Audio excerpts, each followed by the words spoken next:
Hey guys, what about Ameobi here? Just reacting to one of the videos, at least. There's a bunch of videos that came out today about the archetypes and skills and fittings and equipment and all that kind of stuff for PGA Tour 2K23. We're going to react to some still photos from Crazy Canuck 1985's video. I'll have a link to the video and a link to his channel in the description. Make sure to check him out, subscribe, like, do all the stuff the algorithm likes for him. Respawn Sports has one out there, Apex Hound has one out there, Seamount for Life has one out there, and those are just off the top of my head ones that I know of. So make sure you're supporting all those guys. They put some really good content out there, and they're next makers, so they get information that I don't. So and they're good guys too. So make sure you're checking that out. The reason we're gonna look at Crazy Canuck 1985's video, frankly, it's the one that showed up in my recommended feed this morning. That's the reason for it. I've communicated with him a little bit. He's just within the community. He's a good guy, and I wanted to touch on some of the stuff that he brought up in his video. So, just here, Crazy Canuck 1985. So, there's a couple of things I wanted to get to. The archetype part. So, I think it's a cool idea. I think it has some merit. I would like to see it fleshed out a little bit more because I think it's realistic. And by the way, as I record this, I'm streaming on YouTube as well. If you want to join in with us, it's twitch.tv/WhatAboutAmeobi. Mondays at 1 Eastern, and then usually one other day during the week, either Wednesday or Thursday, or typically when I stream. For golf evenings, I do iRacing that starts 9 Eastern. So feel free to come on over if you want to participate in this stuff live. But you may see comments pop up. That's why. The idea of the archetypes, I think it's more realistic, because in real life golf, we're not great at every part of the game. We all have strengths and weaknesses, right? And so some of us have great short games, and maybe we're not great ball strikers, or some of us, maybe hit the ball a long way but can't hit straight. Stuff like that. So I like the idea of the archetypes. I don't know if it's been fleshed out spectacularly well here. I think what'll have to happen is we're going to have to get in there and play around with the archetypes and see how the skills change them as well, and see how much of a difference it makes, and also see, like, for instance, this one is greensman, so putt path's 81. How different is that to 60, right? We would need to see that kind of stuff. The one thing that Andre did mention that I was that I didn't really like too much was that you could easily switch between archetypes. I'm not saying you should be locked into the archetype you choose. I'm not saying that at all, because that would suck if you picked the wrong one, right? But I think there needs to be a bit of a balance, because if I could just go flipping back and forth between them all, I could literally go, okay, this course needs length and it's wide open, so I'm going to get the bomber one out and hit it 1,000,000 miles for that one. And I'll get into some other stuff in a minute here that I'll do all that as well. And then, okay, for this course, it's actually more about precision, and it's more about putting, and it's more about, right? So I'm going to have that. I'll have that one. I'll use I don't know, rhythm or sculptor or whatever. And I'll change. So I would like there to be. I don't know what the answer is. I don't know how you change it so that you're not completely locked in, but then you're not able to just switch anytime you feel like it. But that's the one thing that'd be interesting. But otherwise, it's kind of cool. I think first time through, it's going to be a little bit rough. And hopefully in future games they'll get it a bit more fleshed out, and it'll be a little bit more realistic. And I do like the idea, though, of you having to think about what type of base you want to start from, and then how you want to tailor your skills around it. Because again, I think it's more realistic. So he shows a bunch of other archetypes here. He goes into what each of these mean. I'll let you guys watch his video for that stuff. And then he gets into what the for distance, because that's what a lot of people are going to be worried about. What each archetype starts with for distance. So he does that, which cool to see. And then we get into the skills tree itself. Andre's a teacher. He is great at explaining things. I've watched tutorials of his. I've watched streams of his. I've heard him explain stuff before. He's great at doing it. I don't understand this. I don't get it. It's overwhelming to me, and I find it weird that you have the three types of skills. There was the one that was a momentum based, one that was, I forget what the term was, but if you're struggling, it kicks in, and then the passive one, I understand. You get that one all the time. This gets a little arcadey for my tastes. I've missed 3 fairways in a row, so now all of a sudden my swing path gets a boost.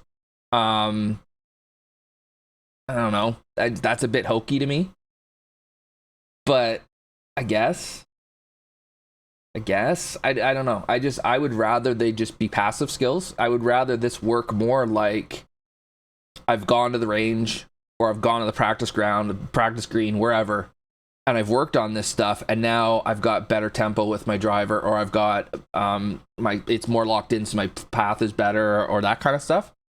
I'm not so sure about the momentum and those other two. It just, I don't know, it seems a bit hokey to me, a little too arcadey for my tastes. I do like that you can't max out all of your attributes ever. I think that's cool, because then it means that your archetype that you choose matters. So I think that's good. And I think, in general, there are some potential here. I don't know. The one type is the passive skill I like. The other ones I'm not so sure about. And I do like how it's been broken down. Driver, fairway wood. I did find it interesting. He mentioned, I hadn't thought about it, if you don't carry a hybrid, you can just skip hybrids. Yeah, you can. And in the current game, I don't carry a hybrid, so there's a good chance I'll just skip that. And so I'll have 5 to choose between, which is kind of, but again, it's kind of realistic, because in real life, some guys choose to carry long irons, some guys choose to carry hybrids, some guys choose to carry fairway woods. It'll depend on the clubs themselves. The reason I don't carry a hybrid in the 2K21 game is out of the rough, they're terrible. So I carry that 3-iron, that HB 3-iron, because it works way better out of rough and sand. So if that's, again, the case going forward, I'll skip hybrids completely. But then that'll give me, he said 50 was the maximum number of points you've got. That means I would have 50 points among 5 categories rather than 6, which would be helpful. So it was cool. And he goes into some significant detail about how this works. And I encourage you again to watch his video. Have him explain it to you. I'm sure this is a me thing. I'm positive this is a me thing, that I don't get it. But yeah, listen to his explanation and see what you can get out of it. So you can understand it better than how I did. Because like I said, it's a me thing. Next thing he gets into are the clubs themselves and the fitting, which is kind of interesting. So the first thing I like about this, that I really like, is the brands are not, the brands are just cosmetic. So in the current game, this brand club is better than this brand club in certain areas, which is a bit more realistic, because in real life, a certain driver has strengths and weaknesses over another certain driver. But I like that you don't have to get the specific brand club to get the attributes you're looking for. What it might do for 2K, though, is it might make the clubhouse pass, it might make that a lot less appealing, because if it's only cosmetic, I really don't care, to be honest with you. Me personally, I don't care. As long as there's a brand in here I can stomach using, off we go. But I do like the idea that it's cosmetic, so I don't have to be locked into, we're all using the Titleist TS whatever driver we're using, or that Bridgestone one earlier in the game cycle. So that was the first thing that was interesting. The second thing about it was the fitting, which is this. Now, the one thing I'm noticing, and Matt F in my Discord mentioned this too, it looks like these numbers here change quite a bit as a result of the fitting. So it looks like your fitting is going to give you more boosts than your skills will, which I'm not sure about again.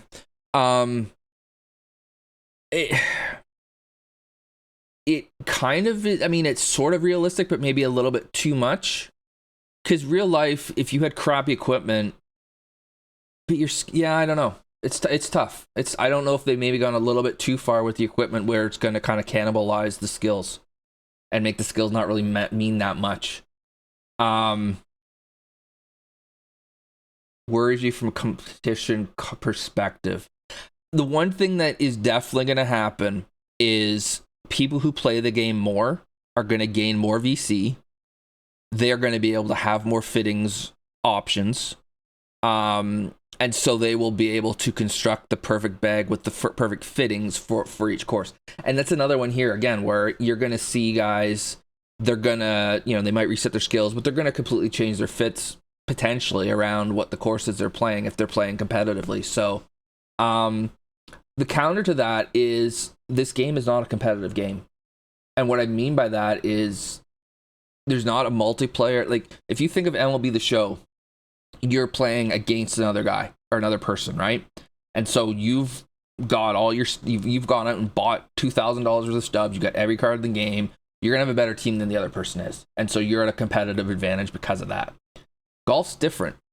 We're gonna play in societies. I'll be playing TGCTours, but you're not the game itself. You're not competing against anybody, so I don't see that concern, that pay to win concern, because golf's different. You're not playing head to head. You're not playing like online multiplayer. Oh, I wanted that to go in because this stupid hole would then just shove it right up its ass. There you go. How's it going, Chris? So yeah, I don't know. 125 VC for this one.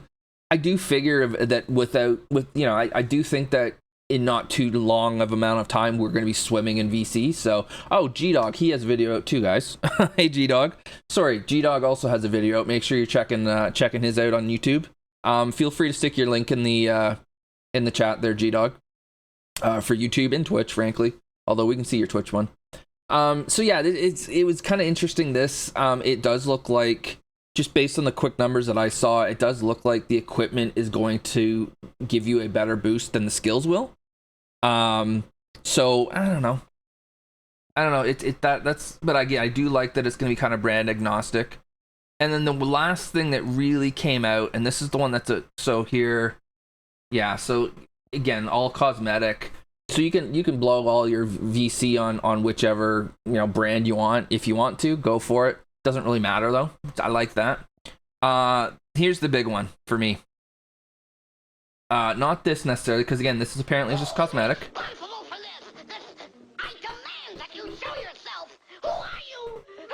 Hey, Scoot. I do like that I can pay however much and get a specific brand golf ball that I'm playing with. I think that's cool. I do like that it's agnostic, or that it's cosmetic though. Here's the kicker. I do not know what I feel about this consumable golf ball thing. And there was what I wanted to get to is he has a screen. Okay, here's one. So he mentioned that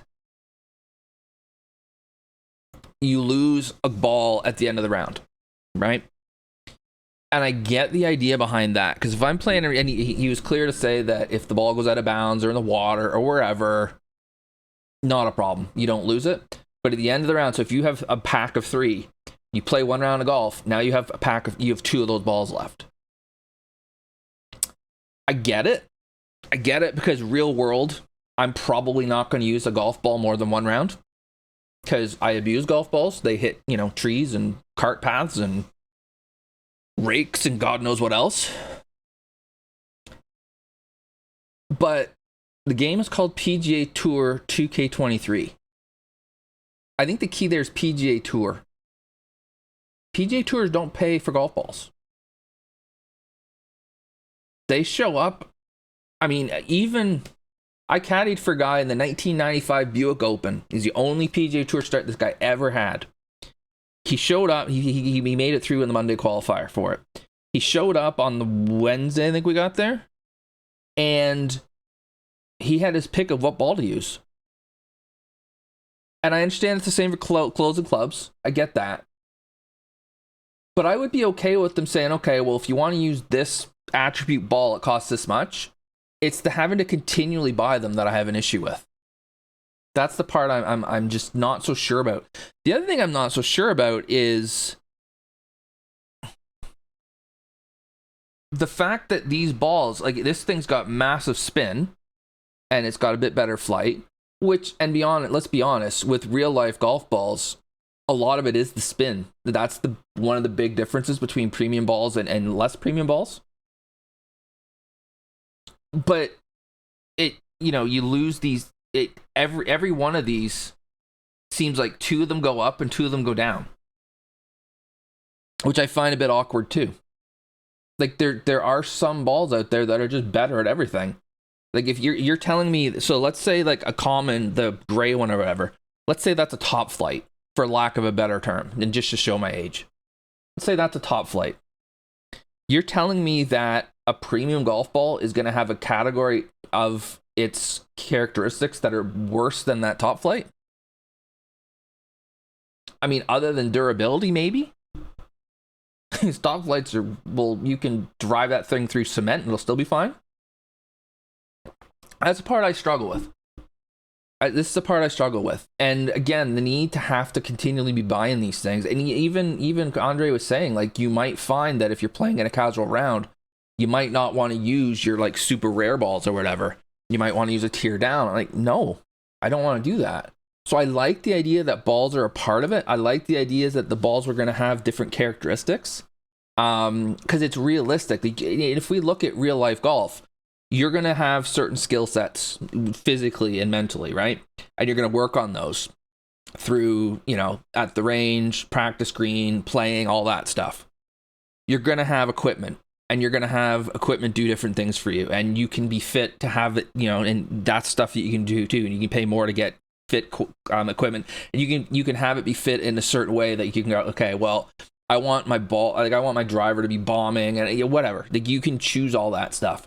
And then you choose a ball based on, your choice there of how it feels and how it spins and how it flies and all that stuff. And so I like the idea that we're heading down that road.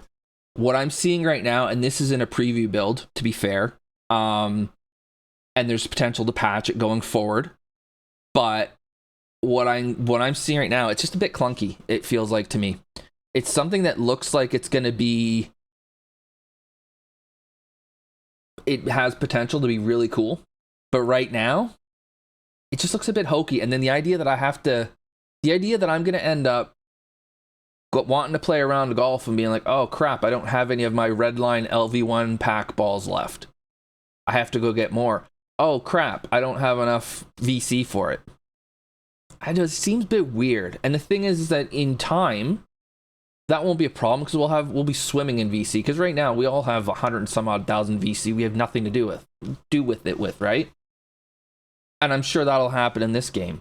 But at first, I don't like the idea that I'm going to have to choose what level ball I'm going to use because of the fact that they're consumable and because I haven't gained enough VC or because I've chosen to spend it somewhere else. That's the part that bothers me.